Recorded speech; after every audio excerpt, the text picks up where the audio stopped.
Hello and welcome back to NoBS. Today we return to talking about a couple of common subjects that we've been going over repeatedly throughout this summer. First of all, we're talking about the protests, the demonstrators, the riots, and bad protest things that are going wrong, mostly spearheaded by groups like BLM and Antifa. And specifically, we're talking about a city that's come up repeatedly recently too. Chicago has had a lot of trouble with this kind of stuff.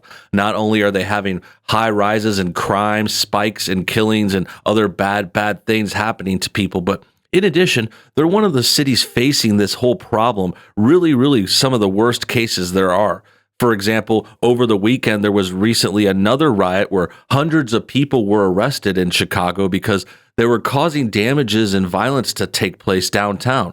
They had a whole big thing happen over the weekend. Lots of people were injured. Lots of people were arrested. And now we're getting to the next step. The next step is we're going to talk about a video today. We have a BLM leader from Chicago who thinks that it's actually okay to do all this stuff. They're actually going to defend the crime and the violence and try to make this look like it's justified for some pretty insane reasons. Yeah, we've seen these groups defend these violent acts multiple times, but this one is pretty brash and pretty straightforward too. They're basically going to justify all this bad stuff they've done by referencing terrible events that happened hundreds of years ago. And it's going to get really good. We've got some good clips, and we're going to really expose these guys for the terrible anti-American people that they are. So we're going to get to that soon. We're going to cover this whole story, go over the clips and the responses. But first, let's take a quick moment to check out our sponsor. Do you think you're ready for whatever the future brings? Every day, the news headlines do get worse. There's civil unrest out there. There's a second wave of this terrible virus. There's been an economic collapse and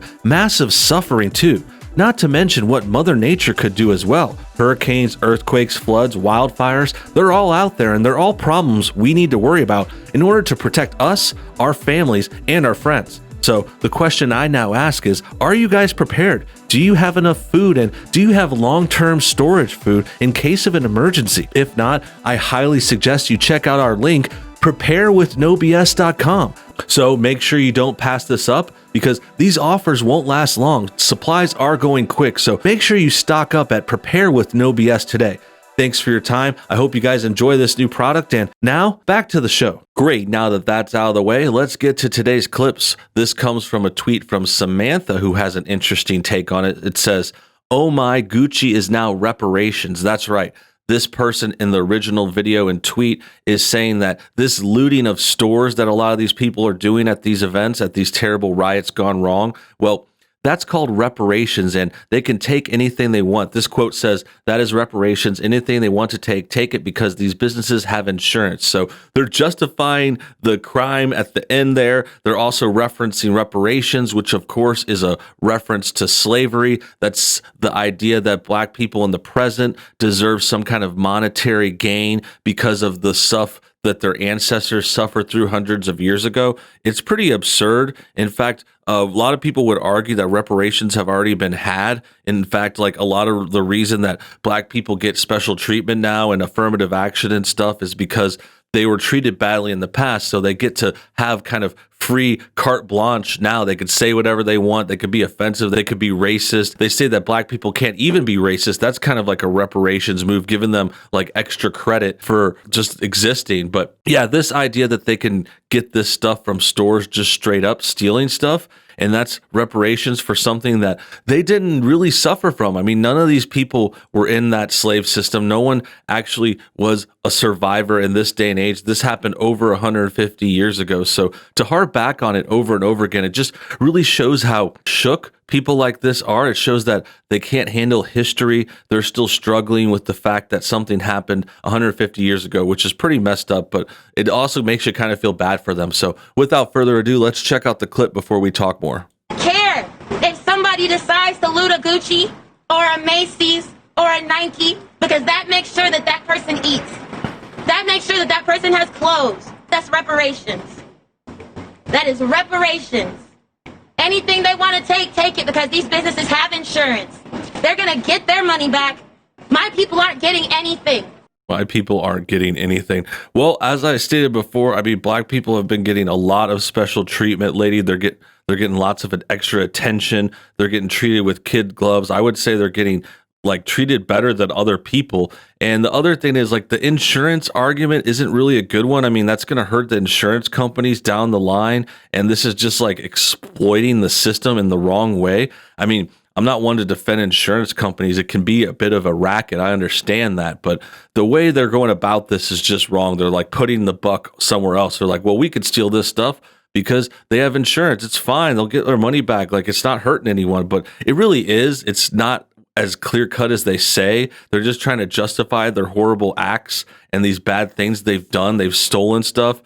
And this also reminds me of the whole AOC argument. She was the one defending this stuff before a few weeks ago, and she actually made a similar argument to this because this lady in the video is saying that they're doing this to feed their family. Like, what does stealing Gucci purses have to do with feeding your family? Like, I guess they could resell some of this stuff, like it has cash value on the streets, but it's not really that directly like, oh, they act like they're saving the world and like Robin Hood, but they're really just stealing Gucci belts and wearing them and stuff. You know, it's like totally dishonest. And back to the AOC argument like this, she said they were stealing to get bread, like people were stealing for bread so they could eat and survive.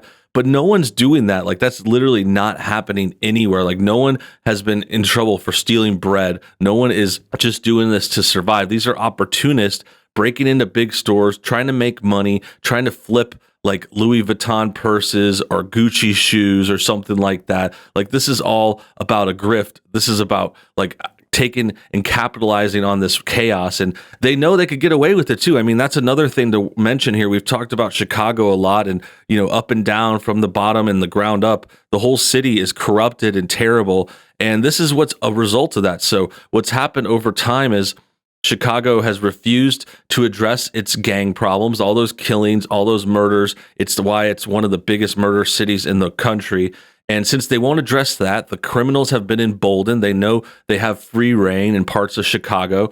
And that was just the preface. I mean, that's been going on for years. But this summer, it got worse because then we had this whole Black Lives Matter thing pop back up, and then that brings back this anti-police sentiment. Now the cops are not even getting sent into problem areas. They're getting held back and diverted and told not to arrest minorities. That's just getting the criminals more ammunition. They're like, well, we're not going to get arrested. And then when they do get arrested, the prosecutors are on their side too, and the government and the lawyers and the DA, they're letting them off. They're letting all these criminals off with nothing, no punishment. So why would they stop? I mean, it's just getting encouraged. It's this vicious cycle where the Democrats, they want to pander to the minorities, and then minorities are taking advantage of that, and they kind of have to go farther down the rabbit hole together because the Democrats have to say they're okay with crime, and then the minorities have to have justifications for it, like this video, like her talking about reparations, which is just like a weak talking point, like trying to justify these terrible things that they've done.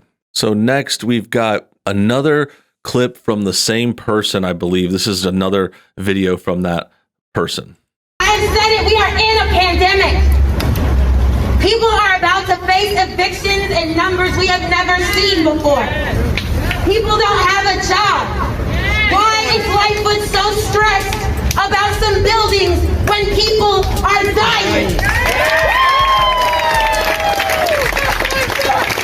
So she's defending the violence again, saying, why do you care? We're tearing stuff down. Who cares about the buildings? People are dying. Well, a lot of the people that are dying are having injuries are results from these riots and these terrible demonstrations. These groups like BLM, like all this chaos has caused far more deaths than what's happened by the police. Like this was supposed to be started as a protest of the police, but we've gone far past that now. We're like in a whole other realm. Like they don't even reference George Floyd anymore. I mean, that videotape came out about him showing that he was resisting and doing all this crazy stuff before he got arrested. He was unable to breathe because he took a lot of drugs. Like he did lots of things, and that's why they're not talking about it anymore. They're not even referencing the original cause here. I mean, it says that originally they were trying to stop police brutality, but that's not even the issue anymore. I mean, these guys have caused way more brutality and way more death and injury from their riots than the cops have ever caused. I mean, we already know that last year only around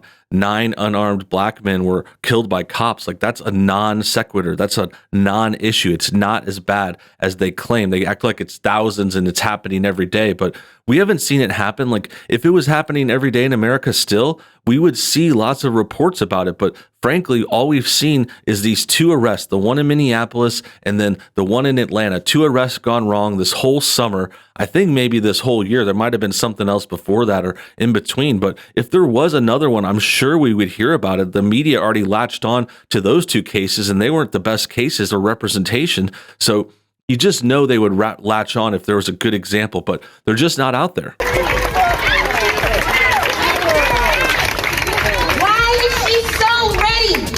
Why is she so okay with us being beaten and gassed, our lives threatened? Why is she so willing to put us away for life for looting when her people... A lot of cussing, a lot of anti-cop stuff, calling them ugly, calling them curse words, and they really didn't do anything wrong. Like, these guys are acting like they could just act like crazy people breaking the law, destroying property, and they really want to get away with it. Like, I mean, they already are getting away with it, but it's like they're still complaining, and they still are like, why are you bothering us? We're just stealing stuff. We're just destroying the city. Like, why are you bothering us? Like, it's not enough for them to not get arrested and to not be stopped fully. They want to be like totally left alone. Like, they don't even want the cops standing around the corner. You know, that's what she's yelling at right there. There's apparently some cops watching from some point in the area close by. And yeah, the point is, these guys are really wild and out of control. Chicago has been lost for a long time. And it's just terrible to see stuff like this, to see these leaders. This is supposed to be a leader, a role model for people in the area. And it's just really the worst kind. I mean, would you guys want your kids looking up to someone like this? Someone who's just so anti-authority, so anti-law and order. They want to destroy their own city and ask for reparations, ask for free money for some crime that was committed hundreds of years ago, didn't affect them, didn't affect any of us. Like, they're blaming us for it too. And they're also trying to take credit for what their ancestors did. But these people didn't struggle. These people didn't have any real suffering. They don't even know what oppression is. That's why they have to make stuff up and pretend everything's racist and act like they're victims when they're really not. That about wraps things up. I hope you guys enjoyed today's video. Make sure you comment your thoughts on everything below. Also hit that like button to get this thing shared. Subscribe if you're new, and check out our new second channel, NoBS News. Until next time, have a great day.